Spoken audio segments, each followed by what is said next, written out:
412 million and distributed the proceeds to the beneficiaries as directed in his will. We registered his will in the High Court of Kenya and were given the probate. And my late brother, in his wisdom, left regarding Gachagua 5% of his wealth. I was therefore able to get 20 million shillings from this sale. That is money that is in my account that again I'm told they are proceeds of crime. He left my mother 5% of his wealth, another 20 million shillings. And since my mother is dead, my late brother, because he trusted me, had put in his will that I hold my mother's shares in trust. So that is another 20 million shillings in my account. Again, my late brother left me another 4% to hold in trust of the children of another brother of ours who is deceased, the late Dr. Friend Wachira Gachagua, whose children are in South Africa. And another 16 million shillings was put into my account. My late brother gave 2% to my wife, Pastor Dorcas, because of her kindness of looking after him when he was ill. All this money that has come to me from a dead brother, I'm being told are proceeds of crime.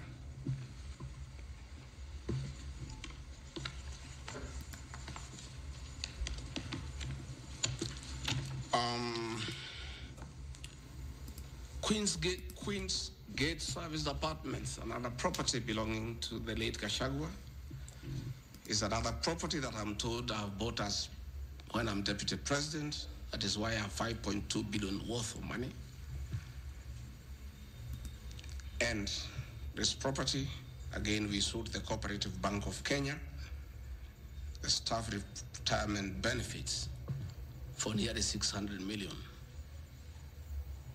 And this money we utilized to pay his debts. And today, as the late Gachagua rests in heaven, he has no debt. Again, I want to thank my fellow executors, Njoroge Regeru and Mwai Matenge, for what you have done for my brother. Vipingo Beach Resort in Kilifi was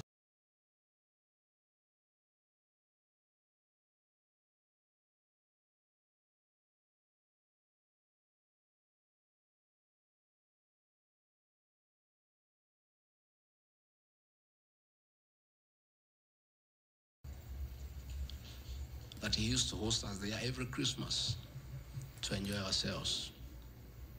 This property still belongs to the estate of the deceased because ourselves have a family. We want to retain it for sentimental value so that when we visit there, we remember him and his kindness. The Honorable Mutuse again goes to the National Assembly in a very emotional manner, quoting the Bible, says that this property has been bought corruptly by the deputy president without knowing where the money has come from. I have seen some land, Rogoro Kiamariga, 1223 in Mathera East constituency.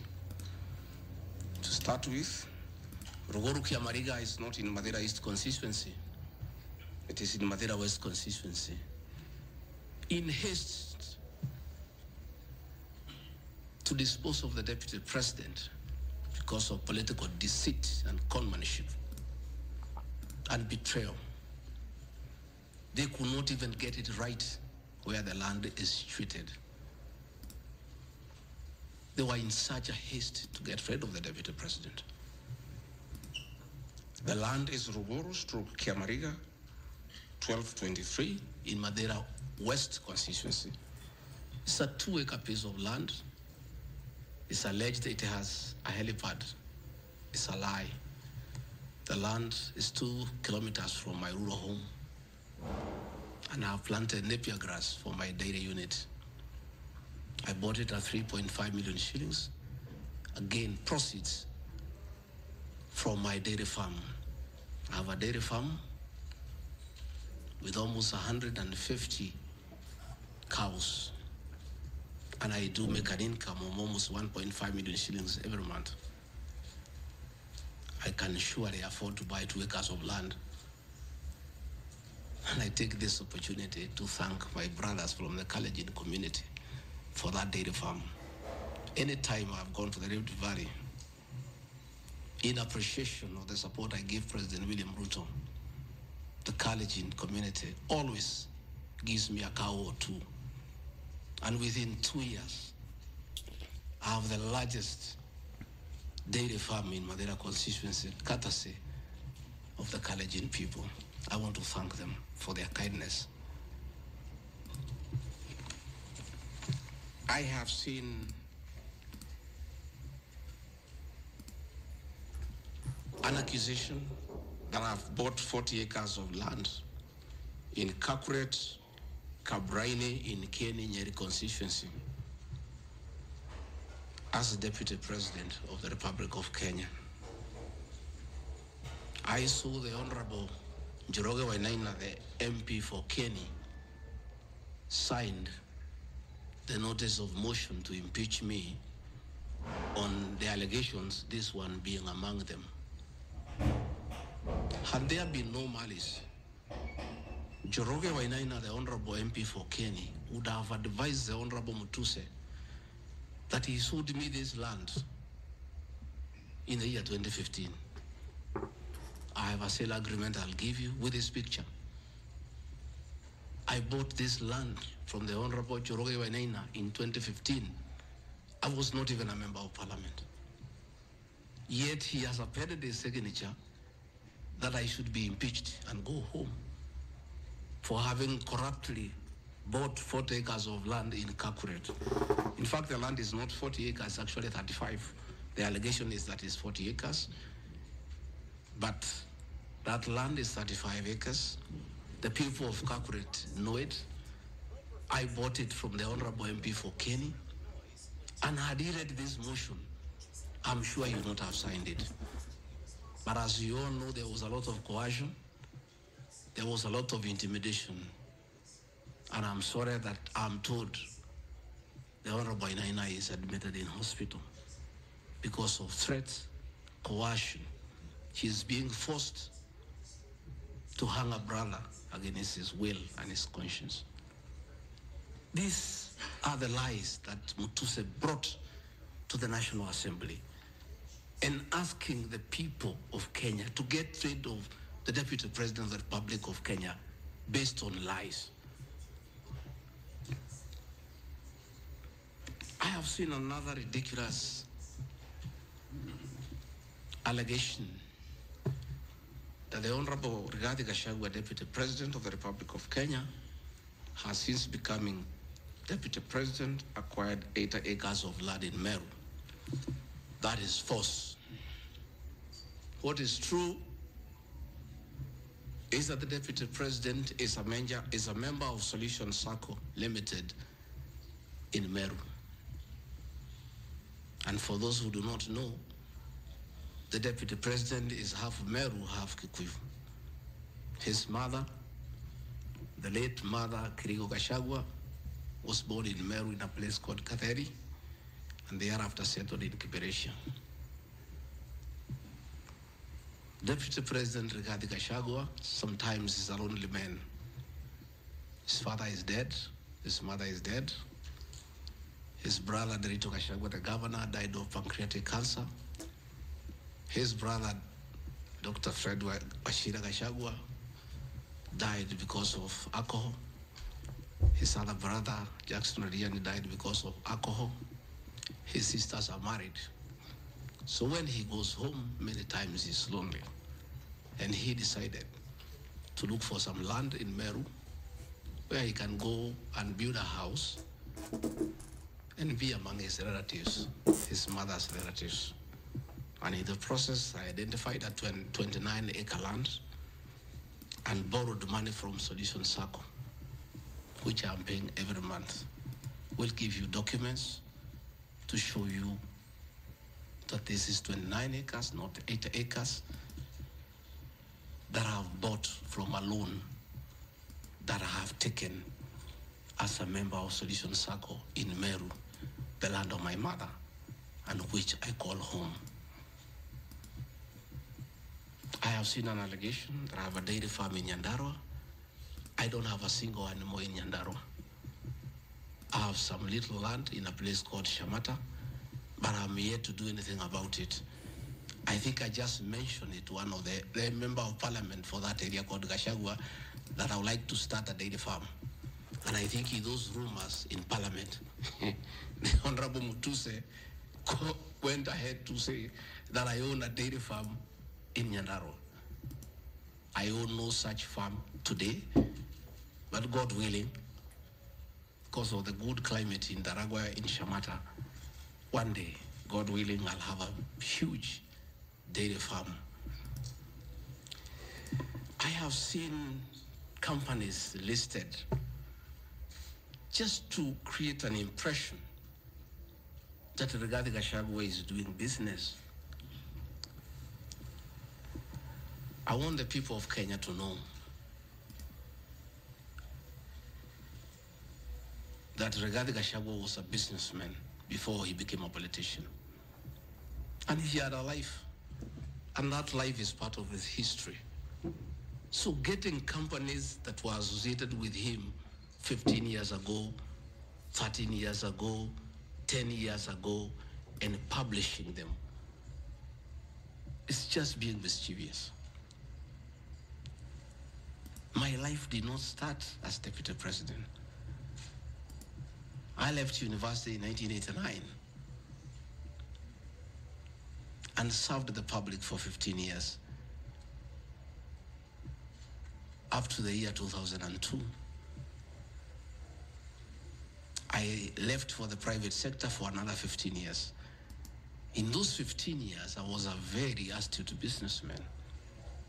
And luckily for me, maybe of you who are not that lucky, it was during the Kibaki era when things were working.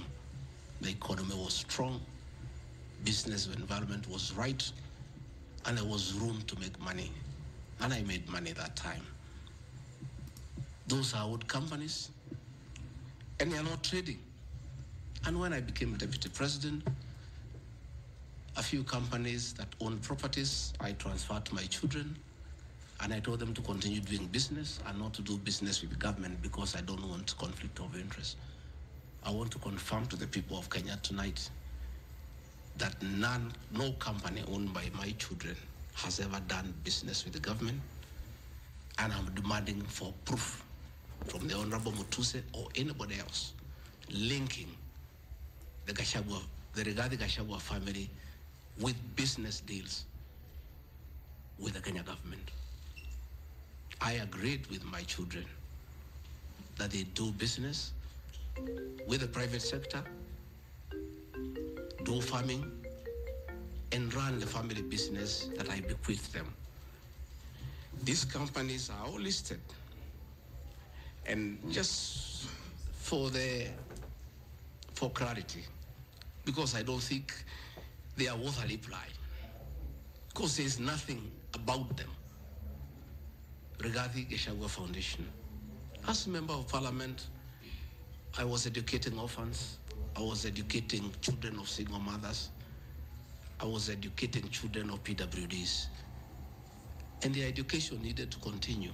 And I don't have the benefit of CDF money. So I started a foundation, the Rigathi Gachagua Foundation, to continue doing the work of charity. I have seen my foundation here. The Honorable Mutuse has not said what crime the Deputy President has done by having a foundation that is non-profit making. For the purposes of clarity, I'll give you the bank statement for this foundation.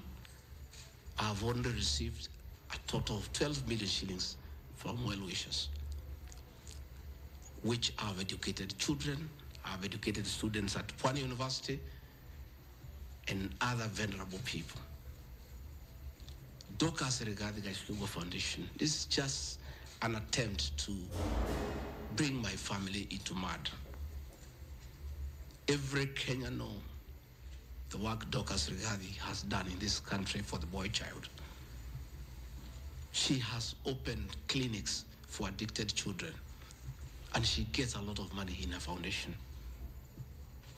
Since the decision was made that the government will not fund the office or the spouse of the deputy president, Kenyans of goodwill flock to her every day with cash donations, with material donations, for her to continue with a very good program she's doing of rehabilitating children in Kilifi, in Mombasa, in Nyandarua, in Laikipia, in Nairobi, and her work is well documented. I am here to see from the mover of this motion what crime the Dorcas Rigathi Gachagua Foundation has done. There is no allegation, there is no evidence, there is nothing. Against Rigathi Gachagua Foundation, there is nothing. Spiritway Limited is a company registered by Dorcas Rigathi that does work with church ministries. This ministry has not traded, does not even have a bank account. It's some strong women of God who have come together to create a company around their issues, to preach the gospel. The mover of this motion has not indicated at all what crime this company has committed, other than dragging the name of my wife into mud in the National Assembly. Calvary Creed International Limited, as the name suggests, is a company founded by my wife in 2015, long before I became a deputy president. Again, on evangelism and activities to do with the Church of Christ. I have not seen a single allegation against this company. Mothers of the Lord Limited. Again, this is a company incorporated by my wife, Pastor Dorcas, in 2021 with our friends. It has never traded. It does not even have a bank account. The Anani Collective. This is a business name registered by my son, Dr. Keith Rigathi, in 2021 before I came into office. And I've asked him, and he has told me the ideas he had, they have not yet come to fruition. So the company is dormant. I am where to see a single allegation against this company by this young man. Grad Pass Apartments Limited is a company that the executors of the late Gachagua put together to manage Langata View Apartments. The late Gachagua left 80 apartments for his children in Langata and asked us to sell and distribute the proceeds to the wives, the children, and the brothers in a formula that he gave. In a family meeting that I chaired, we agreed as a family that we should not sell the flats. We should share them so that everybody can be getting a rental income. In that formula, because of the shares he gave to me, I have 10 flats. His daughter has 10, his wife has 5, another one has 2, another was 1. So we did put this company together called Grand Bypass Apartments Limited. This is a company that will be managing those flats on behalf of the beneficiaries of the estate of the late Gachagua. Again, this company has been put here by the Honorable Mutuse as a company that is involved in corruption. A company set to manage flats belonging to a dead good man who had foresight to think about the future of his children. And in his death, he is being haunted on nonsensical allegations simply because a decision has been made that Rigathi Gachagua is no longer useful to this administration. He is a spent cartridge. His work was to help fight Uhuru Kenyatta and get President William Ruto to power. And thereafter, he is of no use. So he should be dispensed with, and somebody else can be appointed against the will of the Kenyan people. That is the viciousness that we are even fighting the dead. How cruel can we be? How insensitive can we be? What is this power thing?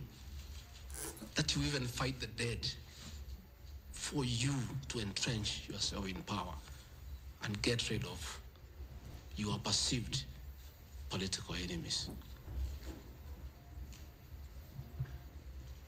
I appeal to the people of Kenya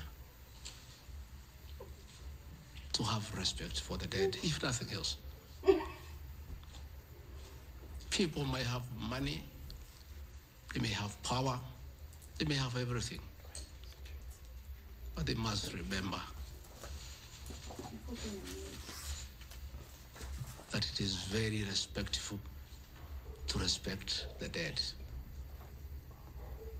Please, stop haunting my late brother. Don't put him on trial. He committed no crime by working hard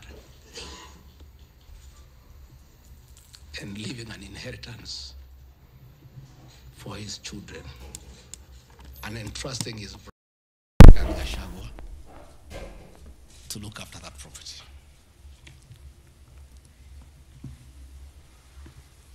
Fortis Viz Group Limited is a company incorporated in 2023 by my son Kevin and Dr. Keith. Again, some two very enterprising young men. This company has not even taken off. They are still figuring out what business they can do. And before they can even settle down, their father is under siege. So they have to come here every day to keep me company and find out what is not happening. This company has not even started. These are young people, children. Why do you want to destroy their future? By putting their names in the press with negativity because you want to destroy their father. These are innocent boys who have decided to invest in their own country. Why do you want to destroy them? You can destroy Rigathi Gachagua, fair enough, he has lived for 59 years. But these boys, 130 years, why do you want to destroy them? Pioneer Medical Company Group, I founded this company in the year 2008. It has not done business for the last 10 years. Why are you bringing it to Parliament? Rido Furniture Mart Limited, I founded this company with my wife, Pastor Dorcas, in the year 1999. We used to sell furniture at the roundabout at Bomas on your way to Rongai. And we built this company from scratch. And it's been in existence for years. And when we stopped trading with it, we put up apartments in Koroi, in Rongai, called Rido Plaza, that are managed by this company. We collect rent. We have, I think, 40, 50 flats there, and pay tax every month. What wrong has Rido Furniture Mart done? Rido Plaza was constructed in 2012, 10 years before Rigathi Gachagua became deputy president. Even if you want to kill his men and make sure he's totally destroyed, why don't you pursue him for the 2 years he has been in office? Why do you want to go back 20 years before he became deputy president, and criminalize his enterprise and his hard work? Biovet Kenya Limited is a company, again, I founded in 2009. Many years before I even went to Parliament. It has not done business for the last 15 years. Not a single shred of evidence that this company has done wrong. It's not there. Morani Manufacturers Limited. It's a company that is founded by a character from our village and sold some shares to my wife and my children and interested them in manufacturing feeds for pigs and for chicken. It never even took off. This company has never traded in government. It has not done any business. The account has only 132,000 shillings. And you want to set the Deputy President of the Republic of Kenya, a man elected by 7.2 million Kenya shillings, because his wife and children have some shares in a company that has 132,000 shillings. Surely. Delta Merchants Limited is a company I founded in 2009 during the Kibaki era. It has not done business for 15 years. We demand that you see what this company has done.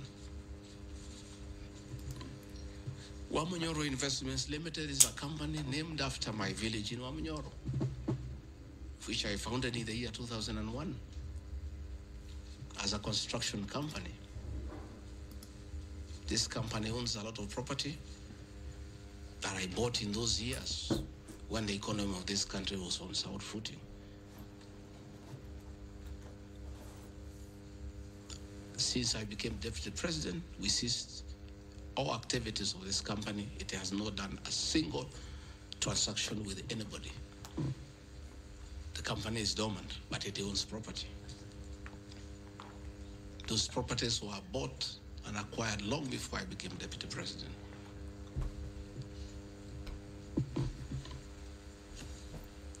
Cosmea Venture Limited is a company that was incorporated in 2018 before I became Deputy President by my sons. They do what you call bulk SMS. I used to give them work when I was member of Parliament to send the messages to my constituents. I think they were charging me 30 cents per SMS. Some young, enterprising young people. Company 2018, it doesn't do business with government. It is not accused of any wrongdoing by anybody, anywhere. It's just putting the name there. Royal Crimson Ventures Limited, again, incorporated in 2018 by my children to do their little business. No allegation of any wrongdoing has been annexed to the motion. Kurito Properties Limited, again, this is a company that me and the co-executors put together for the purposes of managing the Vipingo Hotel. No details of any accusation, any wrongdoing, nothing. Crystal Kenya Limited, this company I founded in 2009. And when I became Deputy President, I gave out my shares to my children, and myself and my wife, we got out and asked them to continue doing business. My two children, like their father, very enterprising.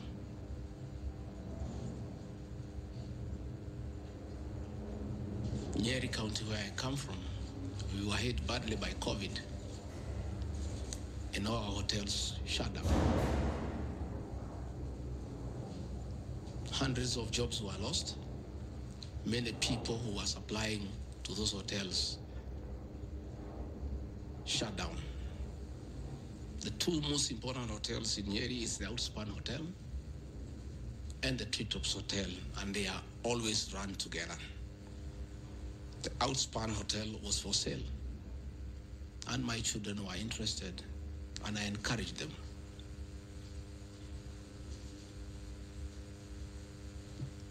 Treetops Hotel cannot be sold. It belongs to KWS. It's a government hotel. You can only lease. And the person who owned Outspan Hotel had also leased the Treetops Hotel. So my son acquired Outspan Hotel and got an assignment of the lease. So they don't own Treetops Hotel. It's on a lease from KWS to Aberdare Safari, then an easement to Crystal Kenya that is run by my children. I shouldn't be here talking about Crystal Kenya Limited and my children because they are not part of this proceeding. But they have no other forum to defend themselves, so I have to defend them. They are grown-ups. They should defend themselves, but they don't have the forum. They went to a bank and borrowed 600 million. The documents are there. And bought a hotel and bought the lease. And I publicly announced that my family has acquired the 2 hotels because there was nothing to hide. I saw no need to advise my children, like other people do, to buy the properties through proxy because this was straight business. They went and borrowed 600 million from the bank. And they were given 1 year moratorium, which is not over, to do the renovations and all that and open the facility. But I want to thank my son, Dr. Keith Regadi. He worked very hard. That I think last month or so, I was at the Treetops with the British High Commissioner to open the Treetops. The Treetops is so important to the people of Nyeri and the Aberdare ecosystem. It is in the Treetops Hotel that Princess Elizabeth slept as a princess and woke up as a queen. And when that facility was shut down, it was very devastating to the people of Nyeri and the Aberdare ecosystem. So when the people of Nyeri heard that the son of the deputy president is interested in leasing that facility from KWS and reopen it, there was joy and ululation in the Aberdares. Since this hotel opened, 45 Kenyans are back to work. The mama mboga we talked about during our campaign are supplying vegetables to that hotel. The local butchers are supplying meat to that hotel. The traditional Moboko dancers come every weekend to entertain the tourists and get some payment. The tourism circuit of the Aberdare is back because of these 2 young men who are now being demonized as crooks, as criminals, who should not invest in their own motherland because they are the sons of the deputy president. The deputy president of the Republic of Kenya spends a lot of time in one of his functions that he has been given by the president to coordinate development partners and look for investors. Why should the deputy president go to look for foreign investors when his own children can invest at home? Children of many other people I know hide their money in Dubai and Cayman Islands. They don't want to invest here. What crime have the children of the deputy president of the Republic of Kenya committed by borrowing money from a bank to buy a hotel and spur tourism, create employment, and spur business within the local environment? These boys are so demoralized, asking me, Dad, why didn't you advise us that it's a crime to be your children? That we have no life of our own? That we shouldn't invest in our own country? And if we dare to invest, we should do it at our proxy so that we conceal our identity. Are we criminals by virtue of being your children? That's a question my children are asking me.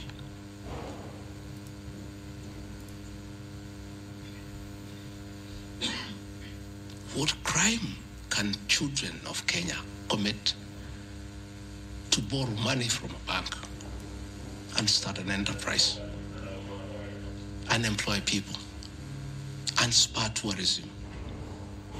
How unfair can a country be to its young population to condemn them for being enterprising? I'm being told by the National Assembly that I need to be impeached from office because my children have dared to borrow money, buy property in their name and invest in their own country. And for that, their father should be sent home. I want conclude by Karadi Farm Limited. This is a farm I founded in 2001 with my wife, Pastor Dorcas. And it runs our farms. It runs our dairy farm in Nyeri that is doing very well. I'm making $1 million shillings also every month. And I sell calves and it's doing very well. And my farm now has become a model farm for the local farmers.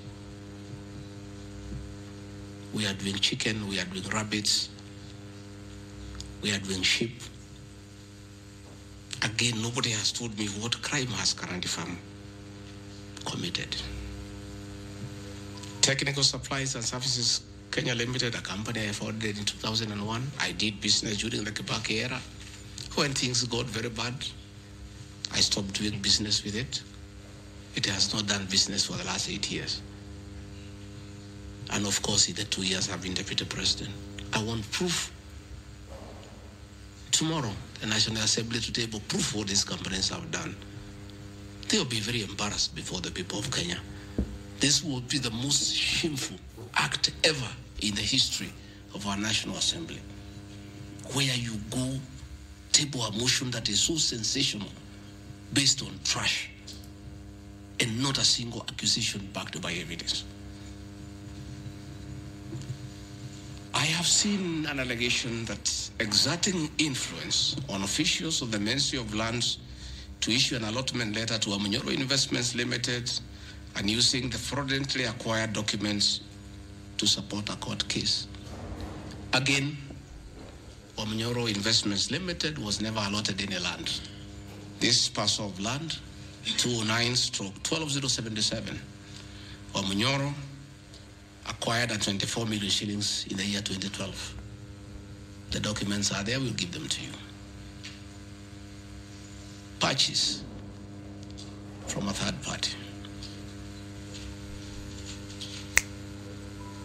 Somebody went to the National Land Commission and lodged a case and claimed the property belonged to him, a former senior outside the Ministry of Lands. And the National Land Commission made a determination, the records are there, that the land belongs to Amunyoro Investments Limited. Again, he went to the High Court in the year 2022. I was not deputy president. I made my witness statement before I became deputy president. I supplied all documents before I became deputy president. I did not file any evidence as deputy president. And the matter was concluded. And the High Court issued a judgment. We'll give you the judgment that the land belongs to Amunyoro Investments Limited. I am told that they have appealed the judgment. I invite the Honorable Mutuse to apply to be co-joined in the appeal, and then he can argue his case. This is a matter that has been adjudicated by the High Court of Kenya and made a determination. And you want to bring it to the National Assembly.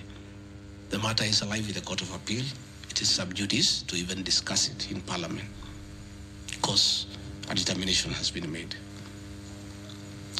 Irregular procurement of mosquito nets at a cost of 3.7 billion. I saw a huge headline from the Star newspaper, planted headline. This is the most ridiculous headline I've ever seen. And this is the most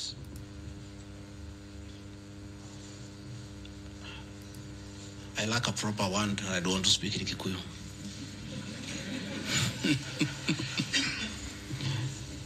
I think somebody needs to give you some water. What I'm looking for.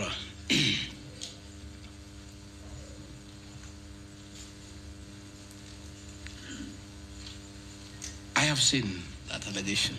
I want to respond as follows. One,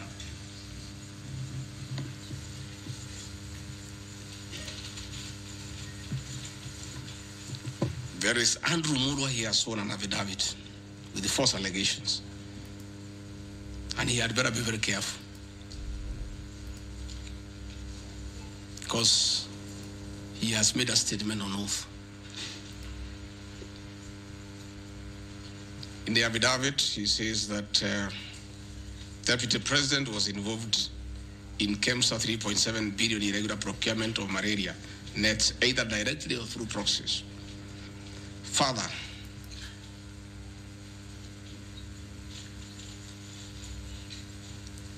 Shobika Impex Limited is an international company,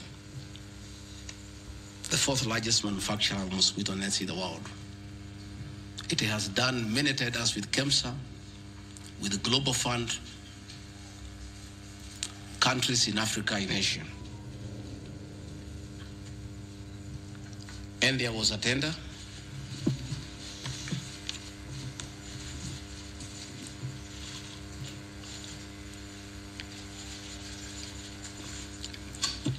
There was a tender funded by Global Fund through KEMSA, and it was an international tender for manufacturers. The company owned by my son Christo Kenya Limited are not manufacturers, and they did not participate in any way in the tender. In any way. What happened is that in the year 2014, 8 years before I became deputy president, Shobika Impex Limited appointed Christo Kenya as their local agent, whose work is to do their errands and follow their supplies at the ports of entry. Christo Kenya did not participate in this tender. It was done by Shobika. KEMSA wrote to Shobika and said, your tender was not successful because you had a problem with pagination of your security document. Pagination. Those of you who have done tenders, you number the pages. And if they are not right, you can be disqualified. And therefore, they were told, can you come and collect your bid board, your original bid board? That's what happens. If you participate in a tender and you don't win, you are asked to collect your bid board. And they kept on coming to collect the bid board. It was not available for almost 3 months. And they asked the local agent, that is Christo Kenya Limited, can you follow up on our behalf? We participated in this tender. We did not win. We have a letter asking us to collect the bid board. We are waiting for it because this is money that is tied as our agent in Kenya. Can you follow up? And that is why when my son, on behalf of Christo Kenya Limited, went to KEMSA trying to follow up, and when it was not working, he brought it to my attention, and I made a call to Mr. Andrew Mulwa, asking, my son has been here. There's a little issue about a bid board of an unsuccessful tender. Why is it that this is money that is tied? And these are foreigners, these are foreign investors. We don't want to make life difficult for them. Please, why don't you release it to it unless there's a problem? Oh, he said, no, the matter is under investigation. That is why we cannot release it. The bid board is with the SEC. I said, fine. If the matter is under investigation, so be it. Right along, the investigations were over. ESCC wrote to KEMSA and returned the bid board. KEMSA in return wrote to Shobika and returned the bid board. End of story. Shobika did not win the tender. They were not awarded the contract to supply the nets. No nets were supplied by Shubika. No public funds were lost. And we are told by Deputy President asking why a bid board to a tenderer who has failed to win cannot be returned, he endangered the lives of the people of Kenya. That is how absurd the allegation is.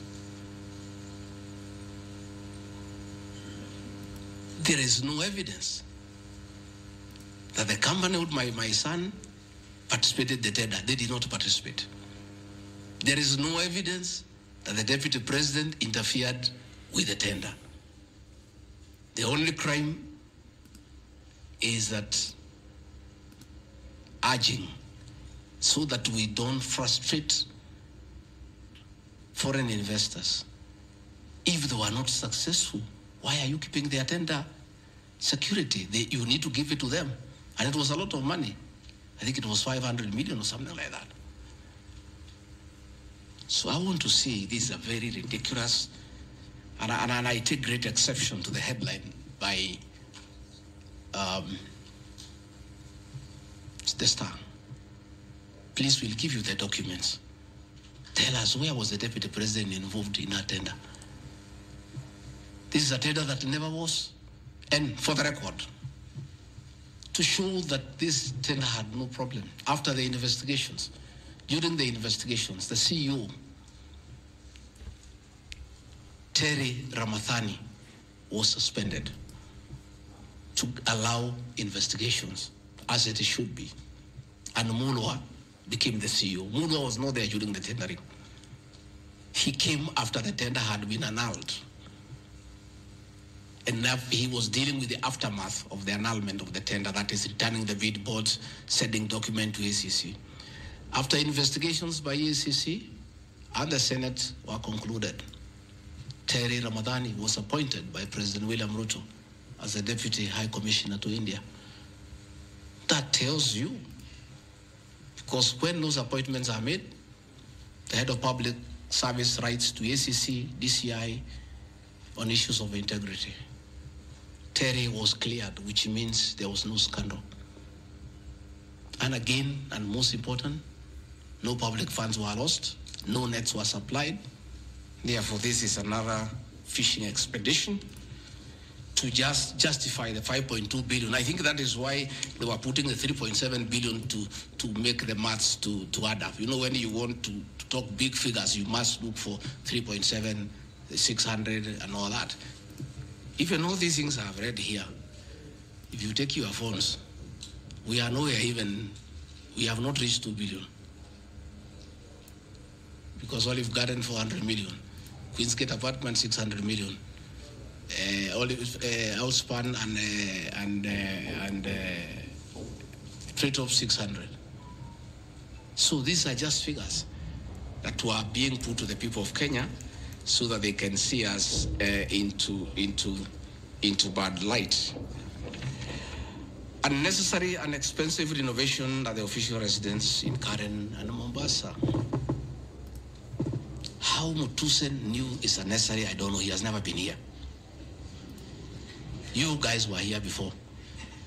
When President William Ruto was deputy president, he was denied funds for 5 years. This place was in very high state of disrepair.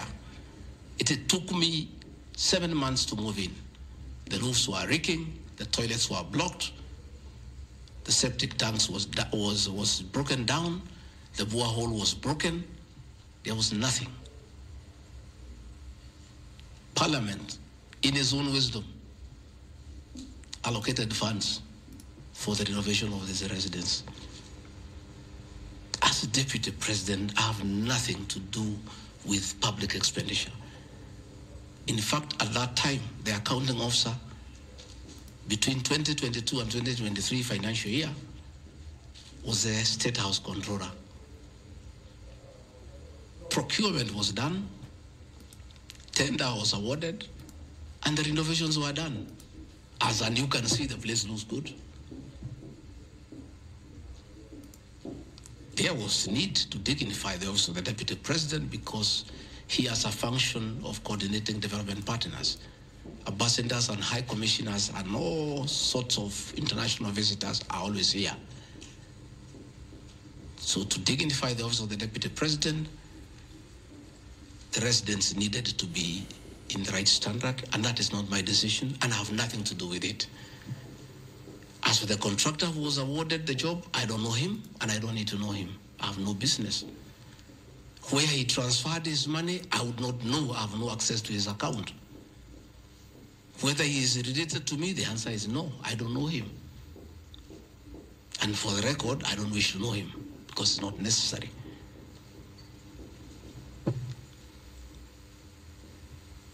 Government expenditure is audited every year by the Auditor General. Since this office was under the executive office of the Deputy President for that financial year, the Auditor General did her inspection and gave us a clean bill of health. The renovations that were done were not highlighted with having any audit query. If the Honorable Mutuse had taken his time to look at the Auditor General's report, he would not have brought this business accusation.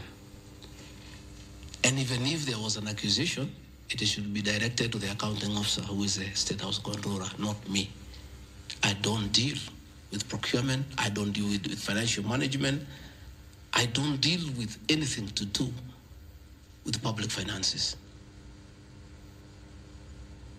But since the matter has been raised, I have to answer to it. I have looked at the Auditor General's report, clean.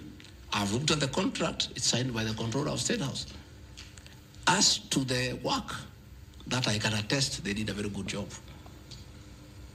And this residence has been dignified. The same with the residence in Mombasa. You know, the residence in Mombasa is where President William Ruto and his wife, Mama Rachel, were chased away, and the house allocated to the regional commissioner. And on assuming office, I took up the residence. It was in state of disrepair. Again, it was renovated. It's a good place. And I normally go there when I go to Mombasa. And it makes a lot of sense, because before the renovation of that residence, anytime I went to Mombasa, I normally have a huge delegation of security people, hospitality, and all that goes with the office, not really me. The bills were very expensive. It makes a lot of sense to have an official residence for the Deputy President in Mombasa, so that when he is there, you cut down on public expenditure.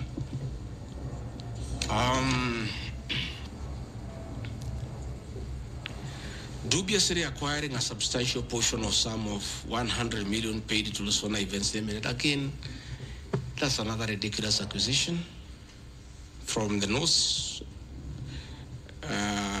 This is people who give services here for events. We have many meetings. You have come here for IBEC. There are tents put up here to the required standard. We have meetings here for development partners.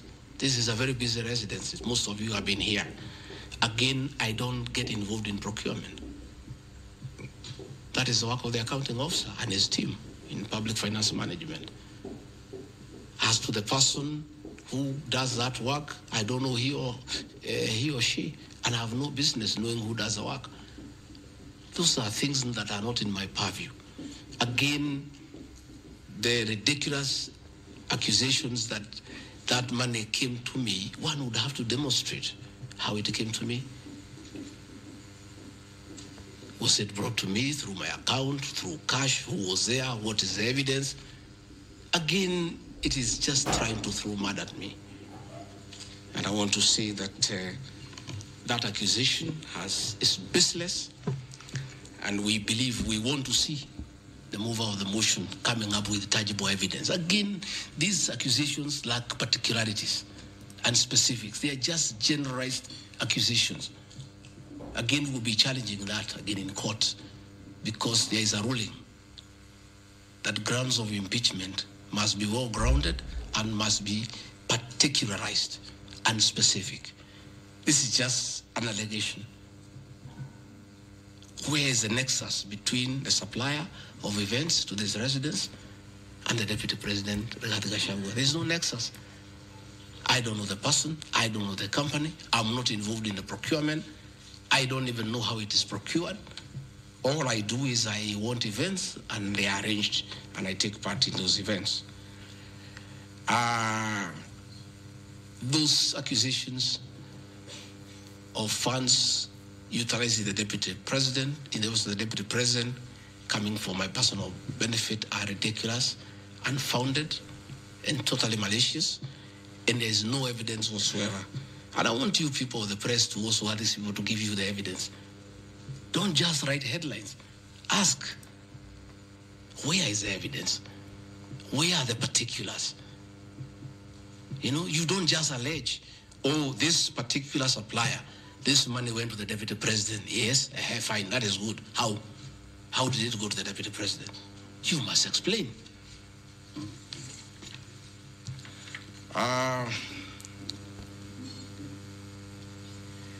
Alleged sensational but false allegations against Lady Justice Esther Minor. It is alleged that the special notice of motion at ground 4 had a gross violation of the Constitution, that I publicly attacked the Lady Justice Esther Minor and forcibly threatened to bring action against her. I did not threaten to bring any action against Justice Minor. I did bring action against her. I was just informing the public because I'm a public officer and I have freedom of speech. I have filed a petition before the Judicial Service Commission against Justice Esther Minor in issues I felt I did not get proper justice. So I did not threaten her. I did what the law says. If you are not happy with the conduct of a judge, you file a petition before the the Judicial Service Commission, which I have done. Again, I don't want to delve before the matters because it is against sub judice, but that I have done. So I cannot be threatened. I cannot be said to threaten her. And again, I have a right as a leader, as a Kenyan, to say what I'm doing. And I did say publicly that I will bring a petition against her. I have done it. And the evidence is there. You see it. We have filed a petition, and we are waiting for it to be concluded.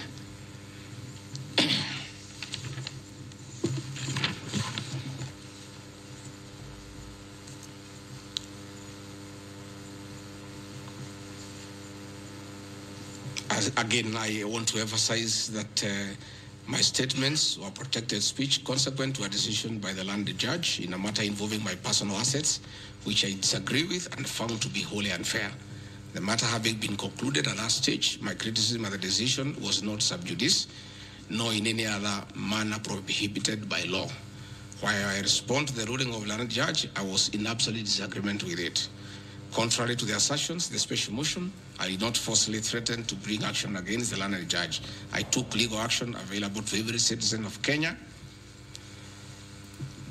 under Article 168(2) of the Constitution, which allows any person to petition the Judicial Service Commission for the removal of any judge, and filed a legal complaint before the Judicial Service Commission in March 2024. Complaint being live before the JSC, discussion of the conduct of the land judge in the said matter here would be sub judice. Diverting materials meant for construction of Kilifi Malindi Highway to tarmac a private load to Vipingo Beach Resort. Again, I say Vipingo Beach Resort belongs to the estate of the late Governor Gachagua. The facts are as follows. King Charles III visited Kenya between 30th October 2023 and 3rd November 2024. During his state visit, one of the designated places where King Charles III was to visit was Kuritu Marine Conservancy, which shares a road with the Vipingo Beach Resort. And it's a public road, by the way, it's not a private road. I have annexed a copy of the program of the state visit to Kenya by King Charles III, marked RG, which at page 13 on items 63 and 64 shows his departure and arrival at Kuritu Marine Conservancy. As I was walking around, I slept there, I think 2-3 weeks before the arrival of the king. And as you all know, I walk every morning. And as I walked on that road, I found there was a lot of activity and tarmac was going on. I was very happy and I asked what was happening. And I was told that the king himself, the third, will be coming. So, like all other residents of that area, we are very indebted to King Charles III that this was done very speedily. Regarding Gachagua never called anybody to do this road. In fact, I'm informed that this road is donor funded, the one to Kilifi, and there is a component of corporate social responsibility. And I have learned, after I have inquired, that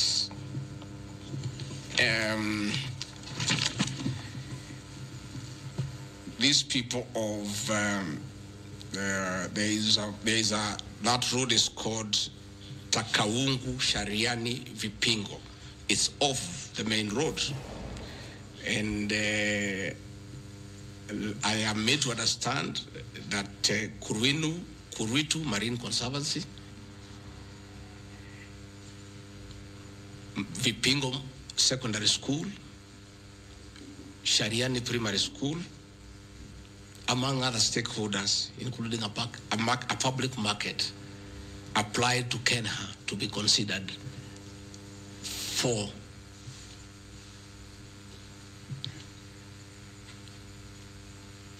corporate social responsibility. And I think the issue of the king hastened that request. And that's why I said we are grateful to the king. Again, I invite evidence to show that I influenced that road. In any case,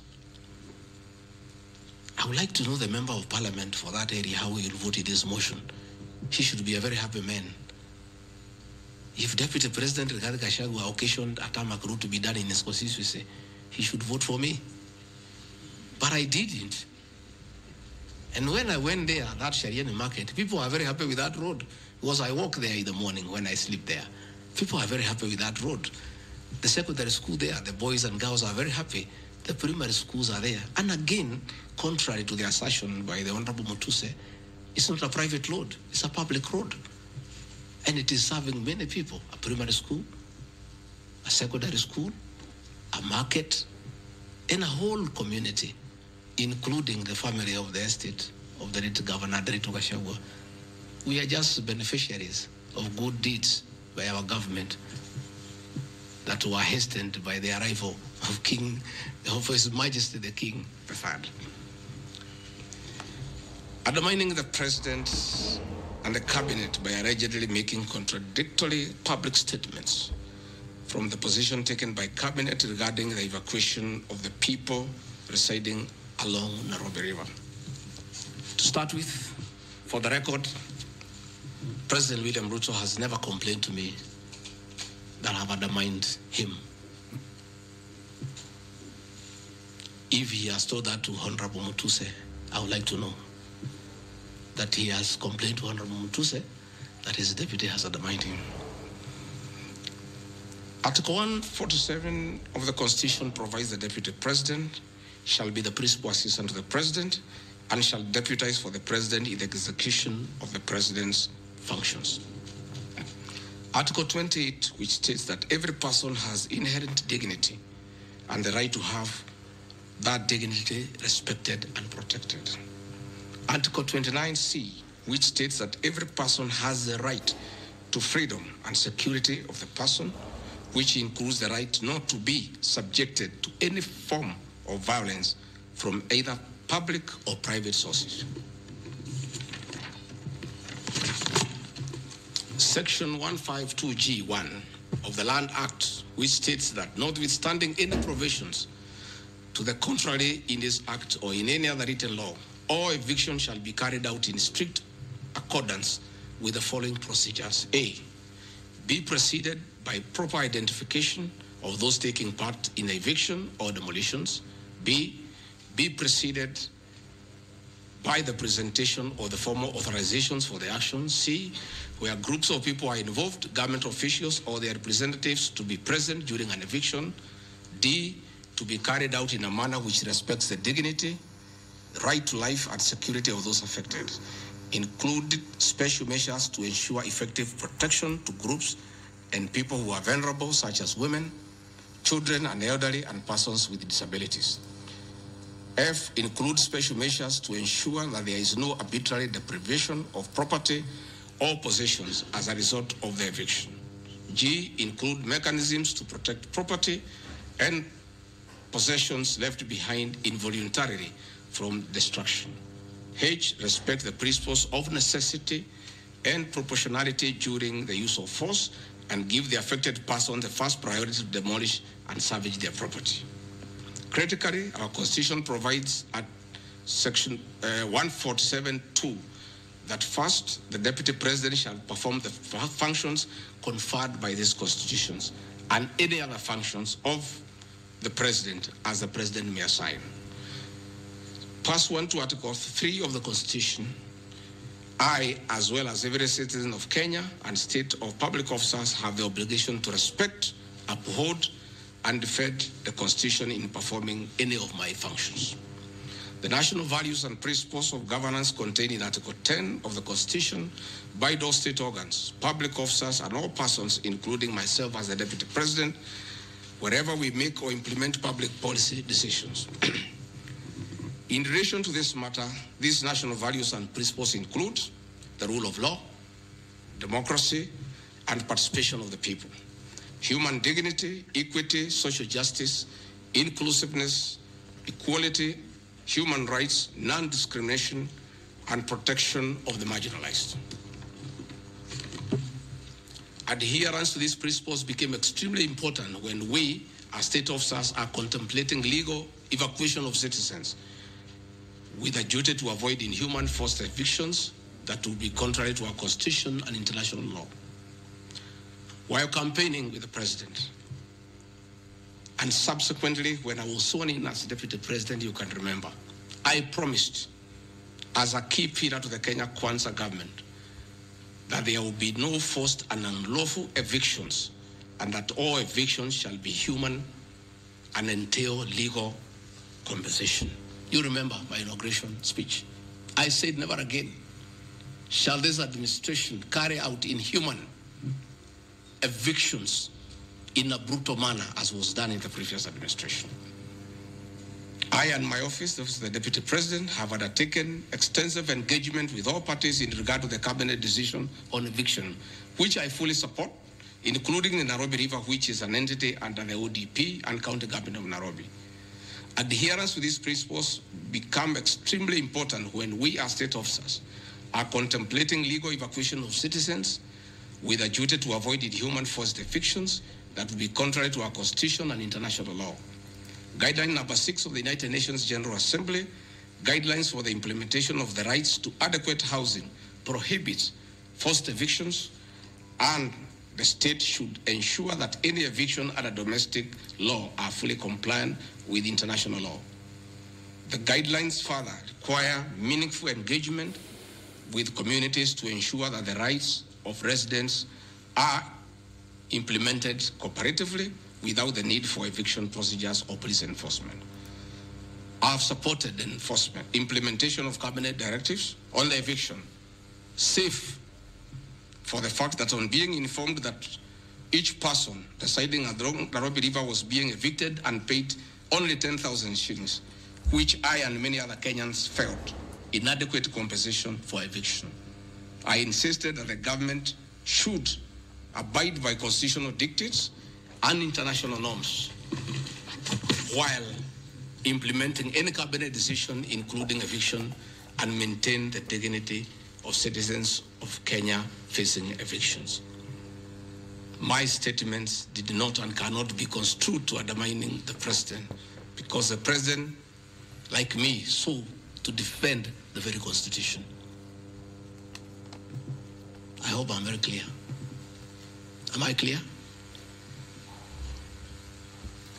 I cannot, I will not oversee, supervise, forced, brutal eviction against the people of Kenya.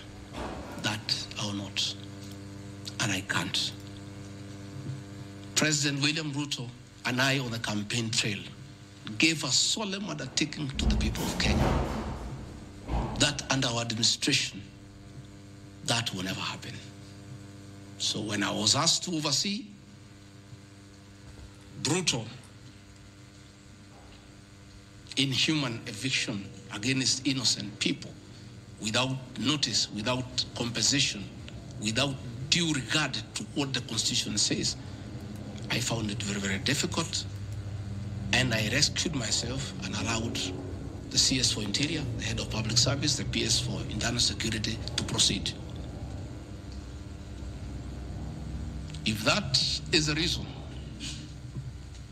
why Rigathi Gachagua should be impeached as Deputy President of the Republic of Kenya and sent home for refusing to undermine the Constitution, for saying no to brutal and inhuman eviction of poor Kenyans, let it be. Undermining devolution by allegedly holding a meeting in Nairobi. Good people. I'm sure you are as embarrassed as I am. That a deputy president holding a public meeting to talk to the people of Kenya is undermining devolution. To start with, Deputy President Rigathi Gachagua, in the duties spelled out by the President under Executive Order number 1 of 2023, he has the duties to coordinate intergovernmental relations. I work with the governors. This is the home of devolution. I hold meetings with the governors every day. I chair IBEC. I cannot be accused. And I need evidence tabled that I undermined devolution.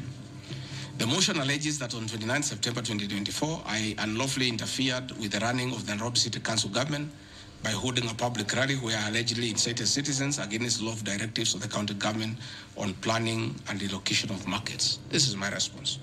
It is not true that I incited citizens against the law of directives of the county government, as alleged.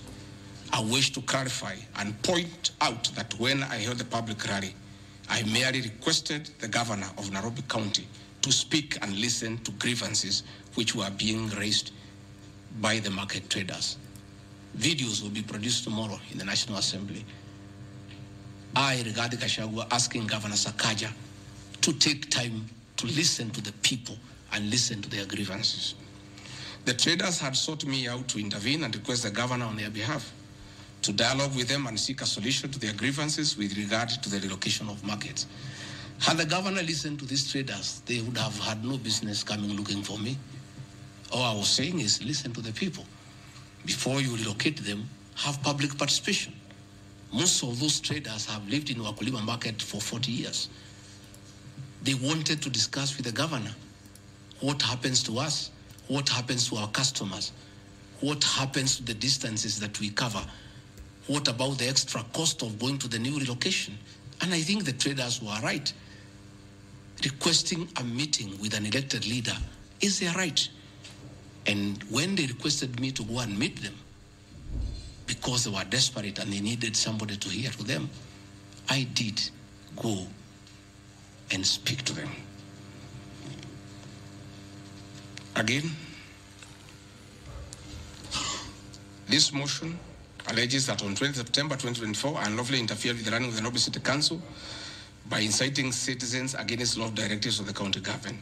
The leadership of Nairobi business traders approached me sometime in March 2024 at my official residence to discuss multiple issues affecting business and requested engagement in the resolution and intervention on these issues adverse to business.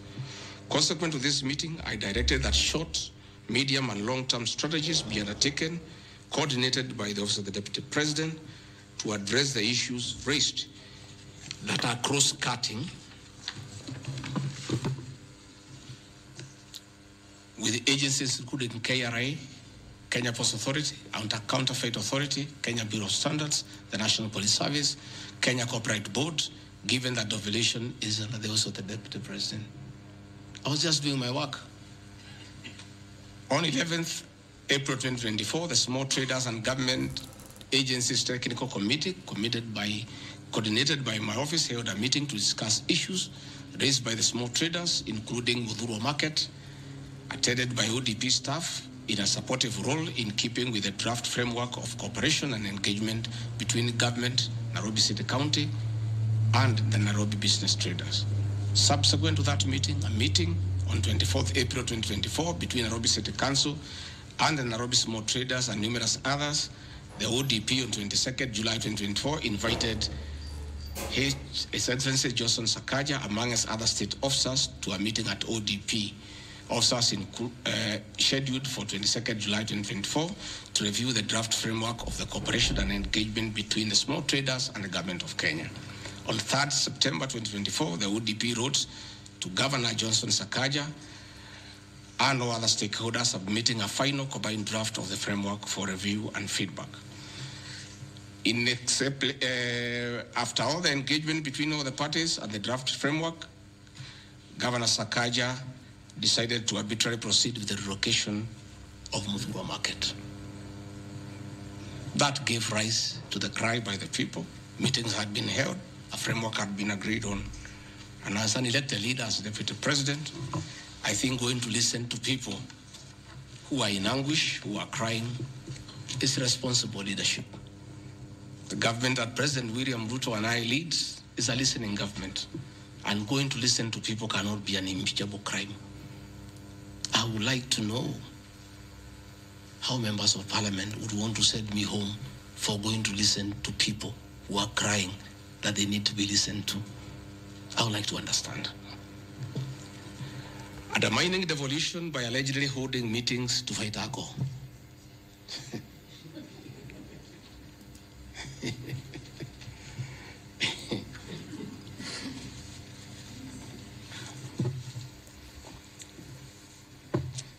I think tomorrow will be the greatest circus. Or do I call it the theater of the absurd? That Deputy President Gachagua, undertaking duties assigned to him by the President to fight illicit brews and drugs across the country, should be impeached because by doing so, he is interfering with the devolution. I held meetings in Nyeri, attended by Governor Kahiga, Governor Waiguru, Governor Irogo Kangata, Governor Wamatangi, Governor Kiari Badilisha. I held a meeting in Chuka, attended by governors of Embu, of Tharaka Nithi, of Meru. I attended a meeting in Mombasa, attended by governors of Kwale, a representative of the governor of Mombasa, the governor of Taita Taveta, a representative of the governor of Lamu, to discuss. I held a meeting in Nakuru, nearly with all governors present, and all of us jointly, under my chairmanship, the Ministry of Interior and Governors, we agreed on how to tackle the menace of illicit brews. And we have a good story to tell. Out of those efforts, our young men who are sleeping in trenches are back home. Women are very happy. Their husbands are back home and they are bringing food. In fact, some children have been born. Some have even been named Ngiji because of the effort that I have put in fighting illicit brews. I think the people of Kenya would be shocked to hear tonight that one of the accusations against their deputy president and why he should go home is because he led the battle to fight illicit brews and drugs that has caused havoc among our young people. Please, if Rigathi Gachagua is a problem, why don't you assign this job to somebody else? Because this job must be done. We must get our children off drugs. We must fight illicit alcohol. And saying that you want to impeach the deputy president because fighting illicit brews and drugs is interfering with the devolution. I think this is the greatest joke of the year. Even the 291 MPs who signed this motion, most of them, because I know them, have looked for me personally to thank me for the way I have successfully led the war against drugs and illicit brews. And that is why that sham public participation should have had my responses, so that the women could hear that one of the accusations against the deputy president is that he should be sent home because he was leading the war against illicit brews and drugs. I don't know. I think there is something wrong in this country. That somebody has sat down to draft a motion to impeach the deputy president of the Republic of Kenya. And one of the grounds is that he has interfered with the devolution by leading the war to fight illicit brews and drugs. This is a height of absurdity. And Parliament will be the theater of the absurd. I would like to hear what is the nexus between fighting illicit brew and interfering with the devolution. I would like to know. I've never had any governor complain. I've never had any MCA complain. I've never had any Kenyan complain. The only Kenyans who have complained are few. They are the manufacturers who are manufacturing poison under the guise of producing alcohol. Those are the only few ones.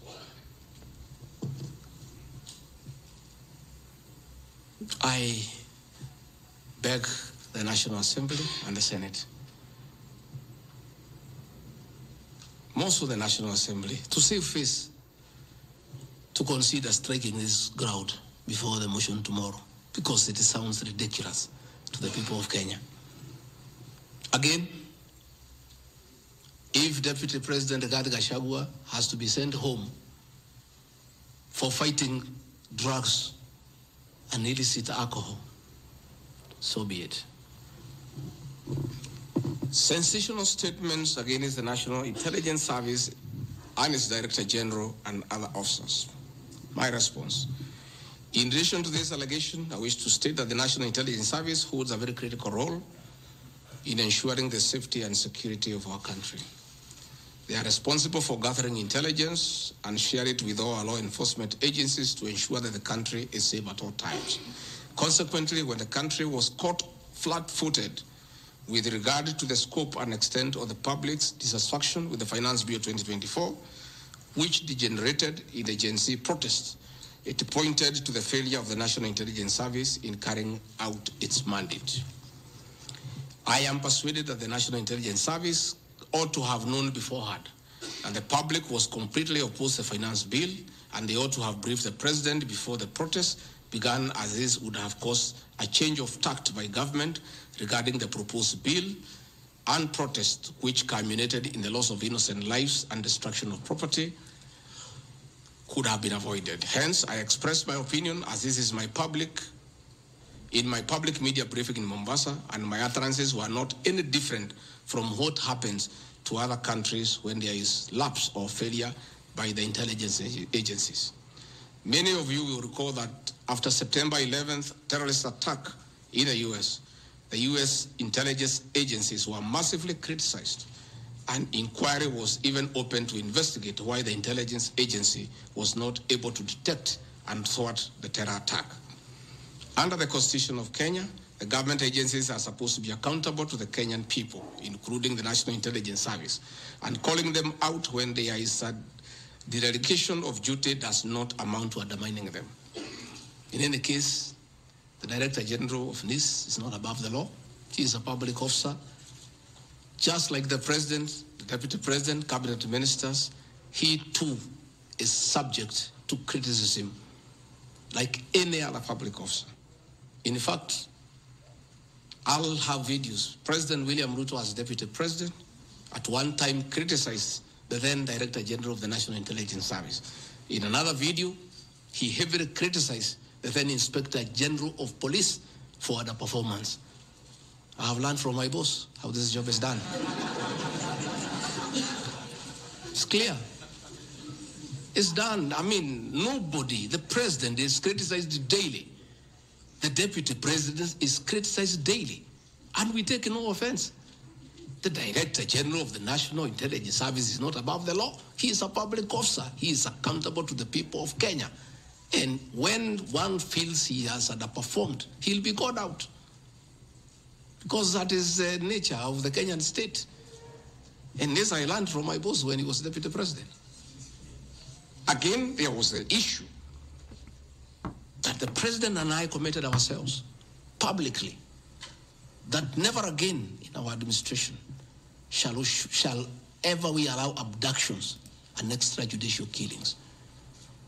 Despite the police keeping on misleading the president to say that there are no abductions, you all know, you have evidence on video that they have happened. And that is what I commented, and I said it is wrong.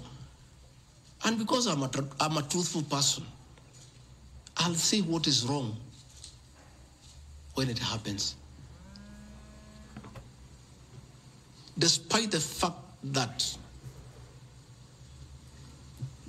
I am compelled by the principle of collective responsibility to be part and parcel of every decision made by government, that I'll continue to do so, but only those decisions that are constitutional and within the rule of law. Abductions and judicial killings are unconstitutional. I will never support them.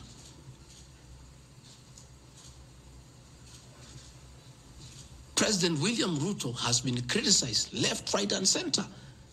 I have not seen him take anybody to court for criticizing him. Why is Rigathi Gachagua being impeached for calling out the Director General of the National Intelligence Service? The Deputy President is criticized daily. The judiciary is criticized daily. The media is criticized daily, including the Star, whom I've criticized today. But that is as far as it goes. And again, despite being just the Deputy President, I enjoy a constitutional right in the Bill of Rights, freedom of speech. And if the Director General of the National Intelligence Service was aggrieved, there are mechanisms of how he can take me to court and sue me for defamation. And I'll be able to argue why I said what I said. So that is not a ground for impeachment. I mean, that is curtailing liberties, the freedom of expression, the freedom to hold public officers accountable for their actions.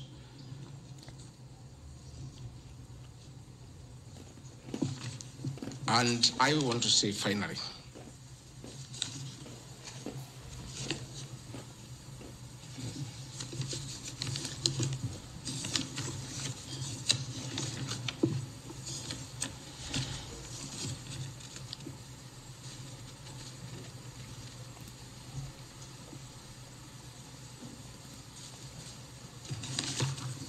I think I've literally addressed all the grounds because I felt it's important for the people of Kenya to know the allegations against the Deputy President and his responses. And as you have heard, though you are not judges and you are not advocates, there is nothing here that violates the Constitution. There is no gross misconduct. There is no crime that has been committed.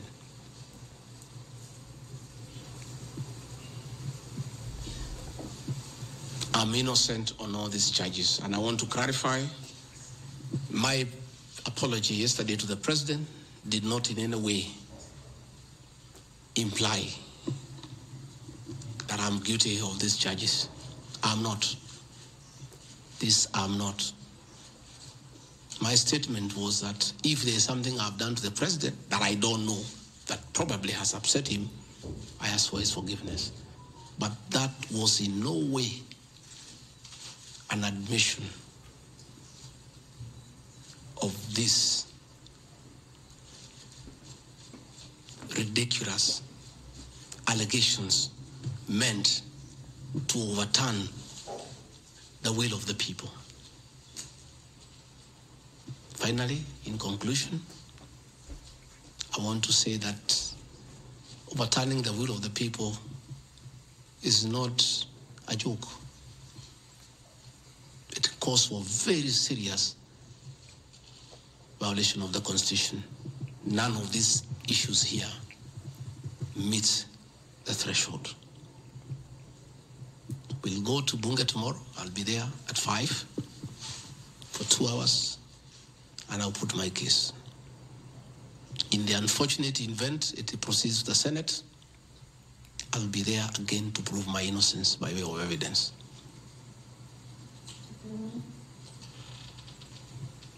When I called this press conference, there was a lot of speculation that Rigathi Gachagua wants to resign.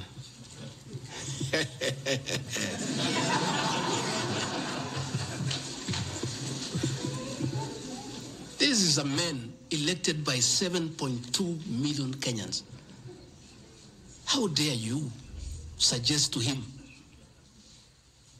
that he can do so without public participation?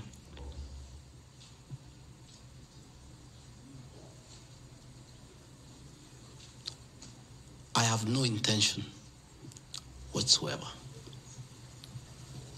to resign from this job. I'll fight to the end.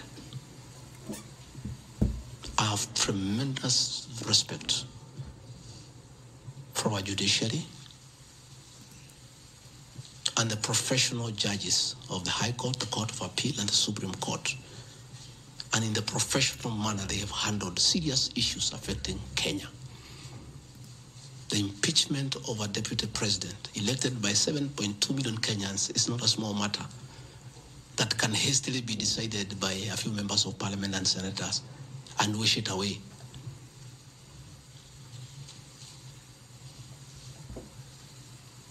I'll submit myself to independent institutions to get justice. And I'm sure, I have no doubt in my mind that I'll get justice. And this impeachment will be thrown out. And I'll carry out my duties as deputy president. That is why anybody saying feel as to me to resign is a joker. And I found a few of people using my friends to come and sweet talk to me. Please, my friends, I don't want to become enemies with you. When you are given such silly messages, don't bring them to me. I have no intention. I cannot resign. I did not give myself this job. I was given by the people of Kenya. I've done nothing wrong against the people of Kenya whatsoever. I've worked hard. I've been very loyal to my boss, President William Ruto. I have worked hard every day.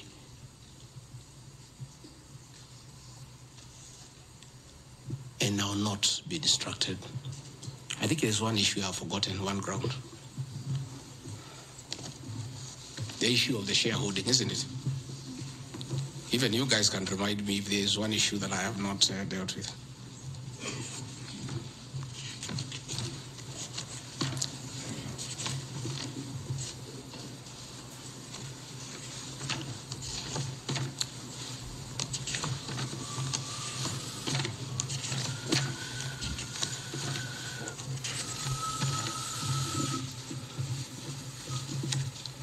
Can somebody there give me my notes on shareholding?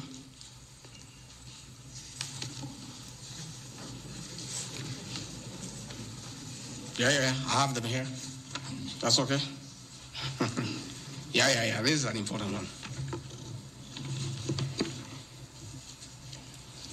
Yeah, there are several. I had not, there are a few silly ones. There's one that is one that I'm conniving with cartels in the tea sector to block KTDA from implementing guaranteed minimum returns that would benefit small traders. The allegation is not true. No evidence whatsoever has been adduced to substantiate this claim. As far as I know, I've successfully completed my mandate, which was assigned to me by the President, which culminated into creating synergy between people who had taken KTDA to court and suspended the operation of the Tea Act. As a result, the Tea Act now is in operation. The President never mandated me to take over the affairs of the Ministry of Agriculture. He asked me to spearhead tea reforms.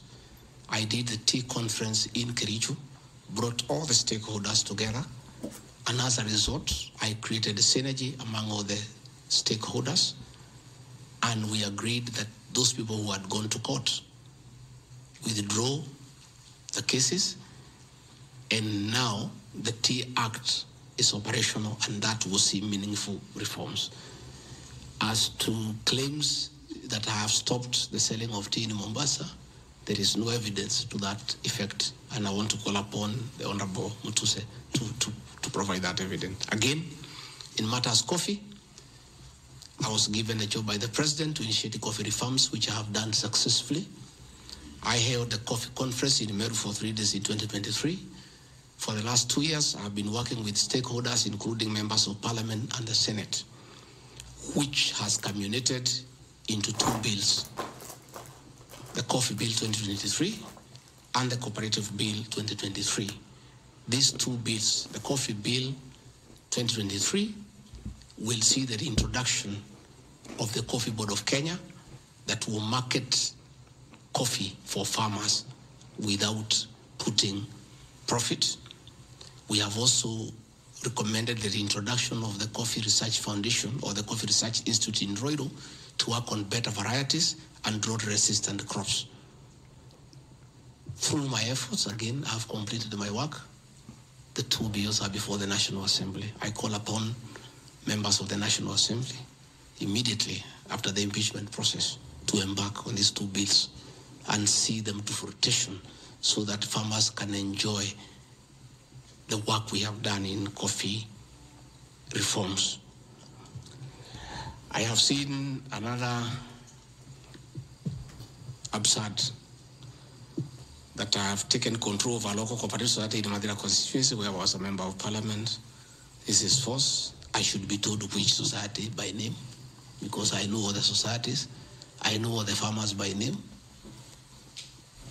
It's really ridiculous. Again, there is no evidence. There is nothing. It's just trying to spoil my name before the people of Madeira who elected me as their member of Parliament. On the issues of shareholding, I think this matter has been discussed for a long time, and I think it's good tonight I put it in proper perspective. I wish to state that the allegation is equally false. None of my family members, allies, or associates are in control of any cooperative society in Madeira. That one I had done. In shareholding by virtue of the provisions of the 3rd schedule of the Political Parties Act, the constituent parties of Kenya Kwanza Coalition entered into various agreements which were deposited with the Speaker of the National Assembly and the Speaker of the Senate for purposes of Article 108 of the Constitution of Kenya. 16.2, the following were members parties of Kenya Kwanza: UDA, ANC, Ford Kenya, PAR, Farmers Party, Chama cha Kazi, Communist Party, Economic Freedom Party, the Service Party, Tujibebe wa Kenya Party, Umoja na Maendeleo Party of Kenya, and the Democratic Party of Kenya. In accordance with provisions of Clause 3E of Schedule 5 of the Political Parties Act, each of the agreements contained in a power-sharing development agenda for certain regions in Kenya. I attach here copies of the said agreement. I'll give you the Kenya Kwanza agreement so that you know when I talk about shareholding, I'm not talking about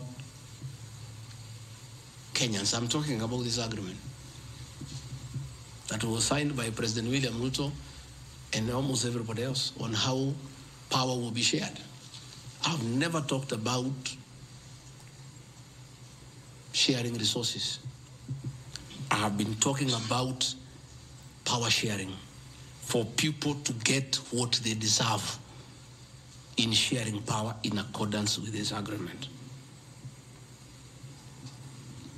Like, for example, in an agreement between UDA, ANC, and Ford Kenya, the UDA would nominate the president and the deputy presidential candidates, which has happened. I got my share, although I have no share certificate. The president would guarantee the stature, dignity, financial and operational autonomy of those of the deputy president. It's in the agreement. The office of the deputy president will be allowed specific duties identified at Article 21 of the agreement. ANC will be allocated the position of prime cabinet secretary to be established within 14 days. It was given to Musalia. The office of the deputy president, Ford Kenya will be allocated the position of the Speaker of the National Assembly, which was given to Moses Wetangula. In accord with Article 2.1 of the Power Sharing Agreement, ANC and Ford Kenya would have a 30% share of national government positions.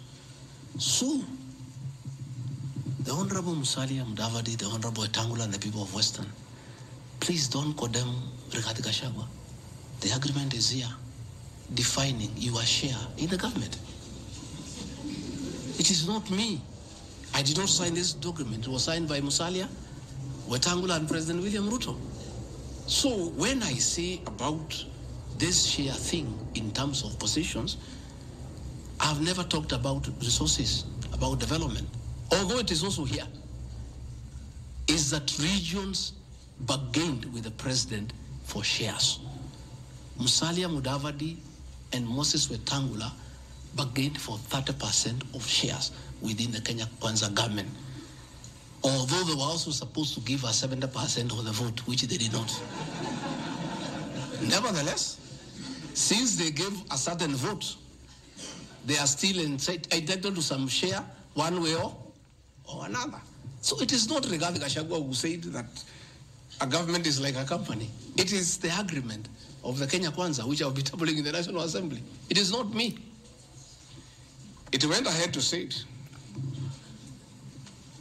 He said, ANC and Ford Kenya would have 30% share of national government positions.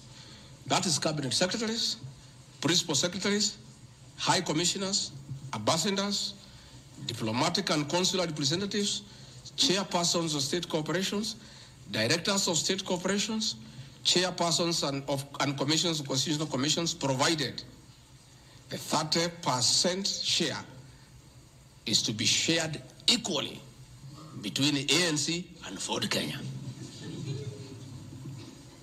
Sasa mimi nikiambia watu wafuate share yao na kwa sababu ni gani? Iko hapa. I did not sign. They went ahead. Musalia Mudavadi and Wetangula, and they must follow these things. Because I will not follow for them because I was not party to the Western agreement. The agreements were with regions. So when people say I'm dividing regions, I'm simply following the Kenya Kwanza agreement of the way it was debated. They went ahead and said, Article 22 of sharing agreement set out a list of priority projects which Kenya Kwanza would endeavor to fulfill in the ANC and Ford Kenya strongholds of Western Kenya between 2022 to 2027 on a priority basis. Musalia Mudavadi and Wetangula signed a package for Western Kenya. I've never had anybody call them tribalists, but they signed an agreement demanding for Western Kenya. They demanded, and it was agreed it will be done. Completion of all incomplete or stored bitumen roads. Construction of an extra 1,000 kilometers of bitumen in Western Kenya. Revival and modernization of sugar factories in Western Kenya. Establishment of new industries identified in Article 22 of the agreement.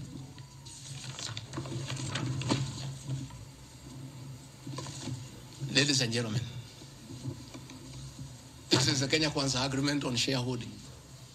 What crime has Rigathi Gachagua committed to be impeached by saying what President William Ruto appended his signature to, with Musalia Mudavadi and Wetangula, who will preside over my impeachment. What crime has this man committed? The crime of this man is just being truthful, because people do not want these things to be known. That is a problem. People have a problem that I'm a truthful man. The people of Western Kenya has now known today what their leaders signed with President William Ruto. It is upon them to demand their share as per this agreement. I did not sign this agreement. I will read the people who signed. But because I was present and I'm a truthful man, I fight for the people of Western Kenya. Power sharing agreement between Kenya Kwanza and PA of Amason Kingi. I want to give 2 examples. Yeah? In accord with Article 8 of the agreement, PA would be allocated the position of the Speaker of the Senate. He negotiated for himself. Let's be truthful. You brought this motion. We'll discuss. The people of Kenya must know the truth, so that if Gachagua is being crucified for being truthful, let the people of Kenya know why he is being crucified. How can Moses Wetangula say I should be impeached because of saying people to get their shares, when he is a signatory to a share agreement with the president on what will go to Western Kenya, and then they accuse me of tribalism? They did not say anything should go to Central or Mount Kenya. They talked about Western. When I say something for Mountain, I'm a tribalist. King, he said, position of Speaker, you are Mepewa. Article 9A of the Power Sharing Agreement, PA would nominate the candidate for appointment of 1 principal secretary when Kenya Kwanza came to power. Amepewa.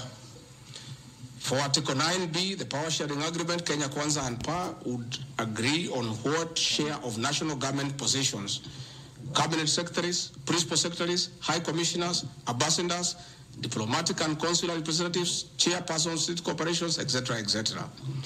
Power sharing agreement, that is a word, so that nobody should ever again in this country ever accuse me of talking of shares. It is not me. It is my boss, President William Ruto, who appended his signature with other leaders that Kenya is like a company of shares. It is not me. And he signed the agreements. Sharing Kenya is here, it's being shared. True or false? True or false? They have shared the Speaker, they have shared the Senate, they have shared Deputy President, they have shared the President. That's what I've been saying. And then I'm being told that I'm dividing the country along ethnic lines. I did not append this signature. I'm just being truthful. That is my crime. People want these things to be hidden so that they pretend to be nationalistic and say Rigathi Gachagua is tribal. But the people who append these signatures are the ones who should explain why they were signing things for their regions only. Yet they say they are national leaders. Power sharing agreement between the Kenya Kwanza coalition on one part and the Communist Party, nini. So, Service Party, at least I saw Chama cha Kazi. They say the party leader should get something. Moses Kuria was given something. The Service Party of Mwangi Kujuri got nothing. You know? So, unajua sasa, ile shida iko Kenya hii ni ukora. And people not being truthful. The agreements are here. Like in a Communist Party, they have been making noise. They signed an agreement, they have not seen anybody. Yeah? So,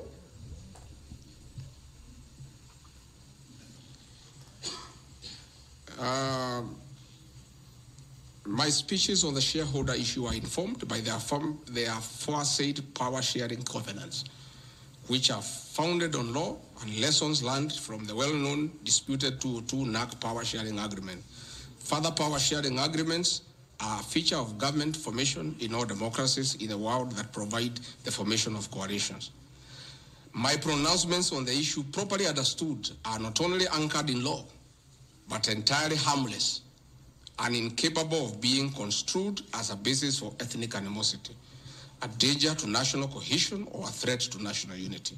On the contrary, coalition building has been one of the most important innovations since the disputed 2007 elections in ensuring stability, equitable sharing of political power, national cohesion, and fostering of national unity. Indeed, Kenya Kwanza's main opponent in the 2022 general election, Azimio la Umoja, One Kenya Coalition Party, was a political party consisting of 25 or so political parties who also executed a power sharing agreement as required by Schedule 3 of political parties. However, notwithstanding of the said power sharing agreements, upon election as the Deputy President of Kenya, I went out of my way, as required by the Constitution of Kenya, to serve all Kenyans regardless of their political preferences during the election or ethnic origin. I'll produce videos on all those things. Again, my decision to embrace a broad-based government following the decision of the cabinet after the Gen Z protest is that I support coalition building. And even when the Honorable Right Odinga came, he got some shares. True or false? I mean, surely, why is regarding Gachagua being vilified by just being truthful? You know, it's good to be truthful. I have heard that my saying we observe this agreement is a threat to national unity. I have never been caught by the National Cohesion and Integration Committee to tell me that I have said something that can create ethnic disharmony. On the issues of one man, one vote, one shilling, I am told again that it can create tribal hatred. How? One man, one vote, one shilling is not a formula for Mount Kenya region. Far from it. They deserve. The one man, one vote, one shilling talks about equation, and that was a meaningful reform. The gist of that formula is that all Kenyans should be treated equally. If we are giving bursary to the children of Kenya, let us agree how many children we have. If there are 30 million and we have 100 million, we divide equally and distribute to every constituency to those children. If a hospital takes care of 1,000 patients, we decide based on population what is the size of the hospital to be constructed in Roiro, where there are 800,000 people. If one borehole serves 500 people, do you construct one borehole in an area where there are 10,000 people? You need to construct more boreholes. That's all. And these populations are everywhere in Western Kenya, in Kisii, in Rift Valley. The high numbers are not just in the Mount Kenya region. This is a formula, in my view, that is good for everybody. Again, it is not a law because I pronounce myself. It's just an opinion. And in our democracy, I think it's only fair to allow people to have freedom of speech and to be entitled to an opinion. There are those who talk one man, one vote, 1 kilometer, and it is their right. And we should also listen to them and consider. And all those opinions can be harnessed and people can agree which is the best formula to take care of the people of Kenya. That is all I said. I wanted to read to the people, of course, the projects that were negotiated, but I don't seem to have that page. I produce it tomorrow in Parliament. So that when they hear I am fighting, I'm also fighting for them. Mine, for the Mount Kenya and President William Ruto, we never wrote anything because I'm a very trusting man. So is my people, as we did word of mouth. So once in a while, we may argue kidogo because there's nothing written. So sometimes it's when people say I'm blackmailing the president, but I'm simply asking, my boss, we agreed the following, can we please do it? We agreed this on that, can we do it? You know, we agreed that the people of Mount Kenya who had been given jobs by Uhuru will not be removed without being replaced. We don't seem to be honoring that. Can we honor it? We agreed where we need to replace somebody who has not performed, we exchange 1 for 1. Can we do it? We agreed that we need to give Mau roads priority. Can we please do it? Because that is what we agreed. It's simply people being honest with each other and living true to a gentleman's agreement. That is what it is about. So I wanted to explain to the people of Kenya, I am not against any region of Kenya. I am just a crusader for honesty and for fulfilling written and unwritten agreements. That is all I am. I say if we agree on something, please let's do it. If we agreed we shall do ABCD before we are elected, let's do it. If we agreed we shall not brutally evict innocent people, please let's not do it. If we agreed that we shall create a good business environment for people to do business, please let's not do it. If we agreed there shall be no abductions and extrajudicial killings, please let's be true to the people of Kenya. That is all. So I want to thank every one of you. And because I've been in Parliament, I don't think it is necessary to have questions. I've been very, very clear on all issues, why I called this a press briefing. I've said I'll be in Parliament tomorrow. I've asked my team to try to give you all the materials so that you can also go and digest. But I think I've prosecuted my case before my employers, the people of Kenya. And I trust because the members of Parliament are also listening, they'll be fair, they'll be just, and they'll be true to their conscience and do the right thing, and not hang an innocent man without evidence. I wouldn't mind being crucified if there was evidence, but there's nothing, zero. I've explained myself to the fullest. And I think you and the people of Kenya have heard me. Let me thank all of you for giving me this time, and I appreciate the media for your role to inform the people of Kenya, to educate them, to entertain them, and keep them abreast with what is going on. I want to thank you for your coverage of the short public participation on this impeachment motion, because you exposed it for what it was, and your video clips are very useful for us as we argue in courts of law. You guys are wonderful. You are good people. No wonder you are called the fourth estate. I don't know where we would go in this country without you. We would have so much impunity. We would go back to dictatorship without the media. I want to encourage you to continue to be the watchdog on behalf of the people of Kenya, to protect the Constitution with zeal, to uphold the rule of law, and to call out impunity and corruption. And I want to say, after this impeachment, I want the members of Parliament now to focus on the corruption scandals around our country. The Adani scandal, the issues in public health sector, the glaring theft of public resources. That is what Parliament should consider and take time.